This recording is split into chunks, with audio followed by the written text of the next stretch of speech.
Hey folks, it's me, that guy. Tonight's video was gonna be a GoPro wheel build, but shit hit the fan, I had to do the wheel build early.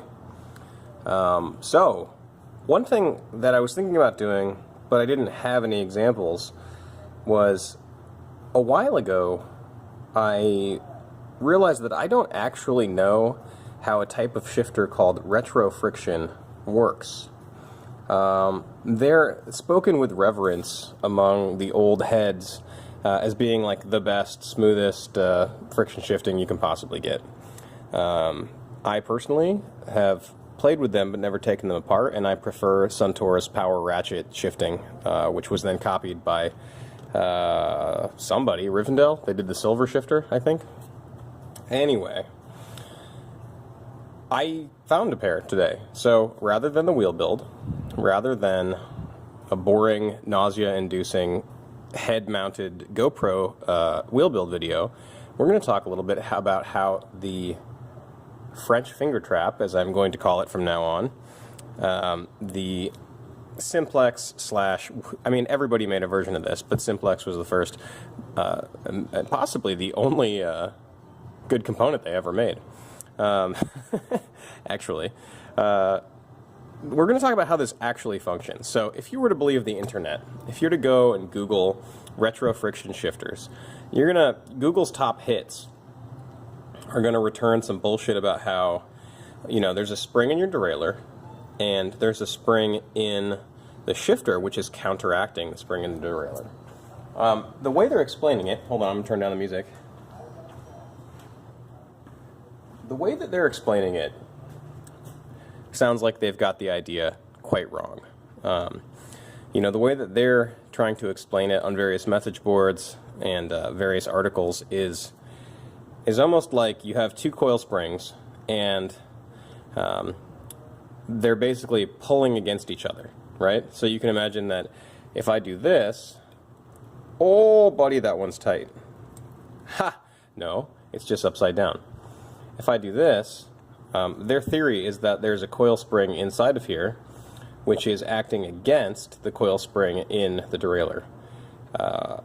The only thing you need to see to know that that's the incorrect answer is the fact that there's no cable and no counterbalancing spring attached to the shifter right now, and it's staying where I put it. You know, I think that maybe the people who think that it's two springs counterbalancing each other have played with the Shimano downtube shifters that are called like light action, and there was a whole range of like 600 and 105, probably a bunch of others, who the fuck cares, where inside the shifter, the left shifter specifically, there was a spring, a fairly powerful coil spring, and in order to set the shifter up, you had to basically put it on backwards like this and then wind the thing up. You wound it up and then it would immediately go fwink and flip forward.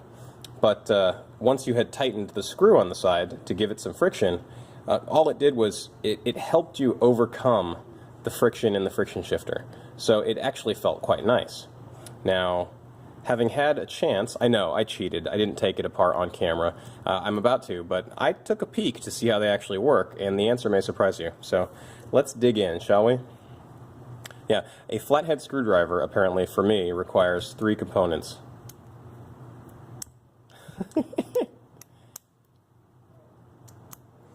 So let's go ahead and take this apart.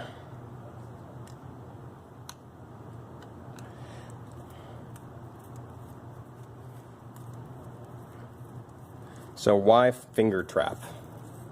Well, it works like a, how do I say this? It works like a rotary finger trap. You know how like on a Chinese finger trap, you stick your fingers in and then you pull, and the weave of the rattan grass or whatever they're woven from actually tightens and keeps it so that your fingers can't come apart unless you do the trick, right? Funny story. I was in Archie McPhee's, which is this like joke and novelty and costume shop in Seattle, and this like hyper up her own ass white mom, her kid was like, "Ooh, I love these. Can we get a Chinese finger trap?" And she like scolded him and shitted on him for saying Chinese finger trap. The sign I'm assuming the kid could read. He was like 11. The sign said Chinese finger trap, and she went, "They're just called finger traps." And it's like, yeah, I bet it's real fun to be your kid, lady. It's a small digression, but that type of shit really annoys me. It's like, you think a single Chinese person in the entire world gives a shit that you call it a Chinese finger trap? Do you think a single French person in the entire world is like, they're not French fries, they were not invented in France? No. Just chill the fuck out, okay? Us, like actual brown people, we want you to just chill out. Just take that to heart. Anyway, here's the deal. The way that this is designed is something that I've seen before called a wrap spring clutch.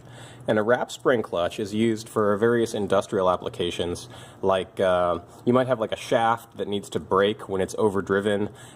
There's different mechanisms that require winding, but only in one direction. And often, a wrap spring clutch is the easiest and cheapest way to do it. You need literally a spring with square sides, although this one is round. For more torque, you would need like a square, you know what I'm talking about, like springs that rather than being a piece of round wire, they're actually a very long wound piece of spring steel that cross-section is square.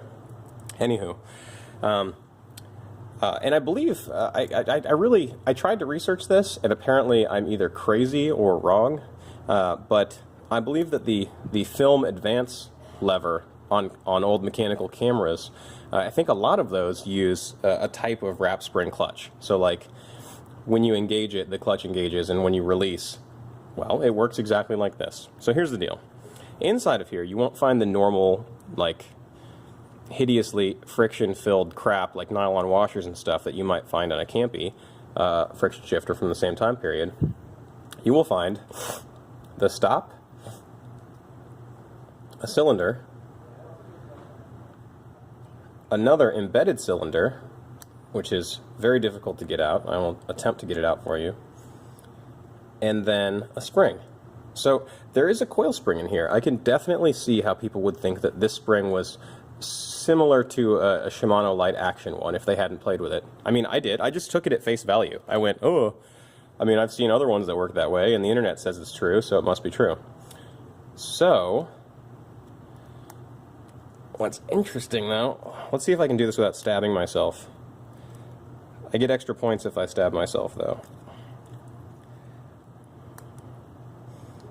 You would really think it would come apart easier having already been apart.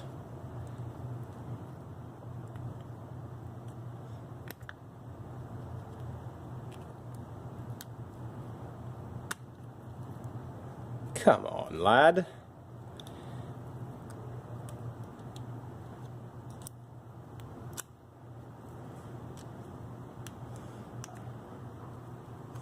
If I was a smarter man, which I'm not, I would have kept one on the dummy bicycle and disassembled the other one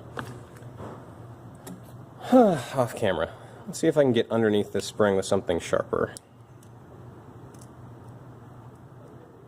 The fit is really tight, and you'll see why in a second here.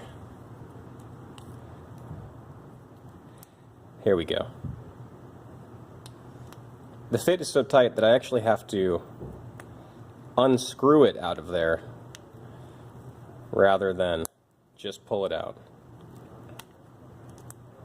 Alright, so now it's apart. We have our spring, just a normal coil spring.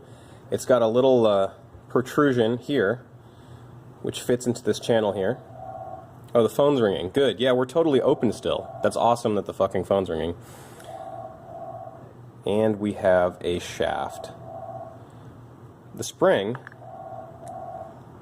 sits inside of this recessed area and wraps fairly tightly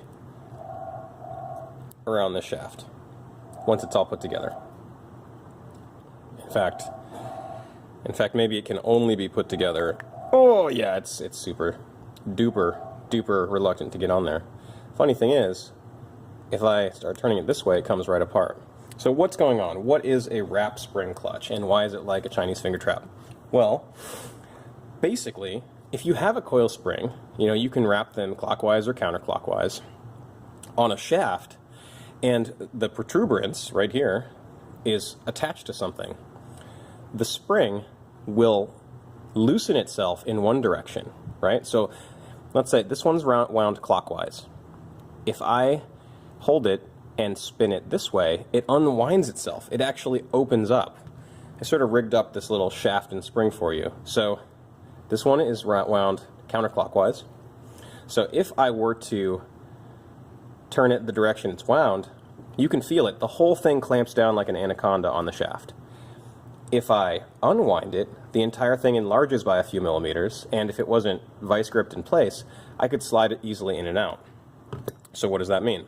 That means that on these retro friction shifters, in this direction, you are turning it opposite the direction of the spring. So on the shaft, you're actually opening the spring up so that these are described as having a crazy, silky, smooth feel.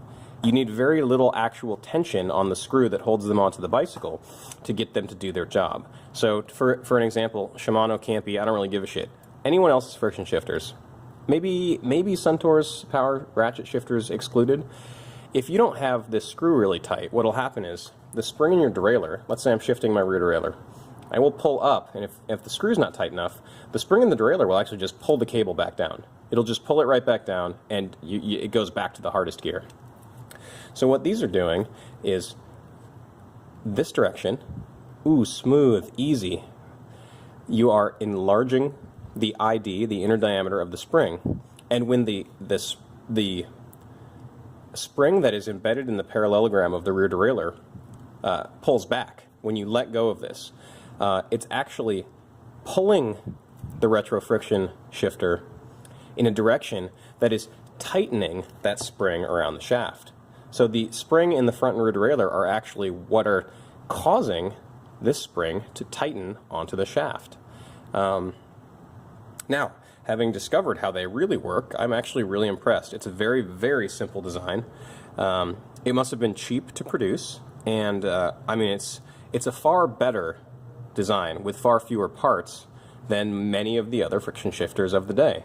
You know, obviously you can't make an index shifter like this, but at the time period, here's a funny story. When I used to buy used bikes, let's say 15 years ago at a different shop, what you would find is that there'd be these cool classic bikes, right? And they would have full Campy. But very frequently, they would have these shifters. They would have weird front shifters. And you could always tell because of this big teardrop-shaped cutout. And I always wondered why as a kid. And, you know, the explanation from the old shop guys was, oh, they're the best shifters ever. Well, okay, but I want to know how they work. That's me. I want to know how they work. But now I do know how they work. And guess what? So do you. I may make a separate video on this, but I've been trying to interact with people on Reddit. There's like these different subreddits for like bicycle mechanics and general purpose bike stuff. Reddit is a motherfucker, I'll tell you what. Like, I had, years ago, I was on like, you know, rec.bicycles.whatever, and I just remember leaving the conversation, the internet conversation on bikes, because my skin hadn't gotten hard enough yet. And I didn't really realize that you can have the correct answer, and some troll, I mean, troll is like benefit of the doubt. Maybe they're just ill-informed, you know? They'll just shit on your whole day. Everyone online thinks they're Sheldon Brown. Maybe yours truly included. But at least, like, the thing is that I know I'm a dipshit, and I have many misapprehensions about how machines work, but I'm trying to learn more and more, and I think the responsibility is on the curious to take things apart, not plugged-in toasters, and figure out how they work. Anyway, my point is that I find myself on Reddit as the Yellow Sheldon fairly frequently getting into, like, not pissing contests, but just sort of like, I don't know, everyone's got an opinion, man. So maybe I'll stay the fuck off Reddit for a while and just keep posting my videos, because, you know, it's not like a promotion thing. Like, I'm hoping that y'all will promote me. The thing is that, you know, I for a long time was like, man, I kind of want to get out of this industry. I'd like to go do something else. And it's primarily because of the pay, honestly. If I made, like, you know, $65,000 a year doing this, well, hell yeah, I'd stay here forever. But you don't, and you'll never make that much. I mean, there's, like, managers who don't make that much of, like, multi-million-dollar stores. So, I think I got a really negative attitude about the bike industry. And recently, I've fallen back in love with it again, and it's like, well, okay, I'll make some money some other way. Hint, hint. But for now, I'm going to stay here. So, as someone who's been around for a while and knows lots of things about lots of tiny little minutiae that very few people know, or is at least willing to explore what these things are and how they work, I was trying to join different communities to maybe, you know, blow some smoke away, something obscuring people's understanding of bikes. But for now, I will keep shitposting on Reddit under my actual channel name, and we'll see how it goes. Yeah, so that was the French finger trap. Sorry if you find stating a nationality offensive, and have a wonderful night. I'm really happy I found a pair of these. Bye-bye.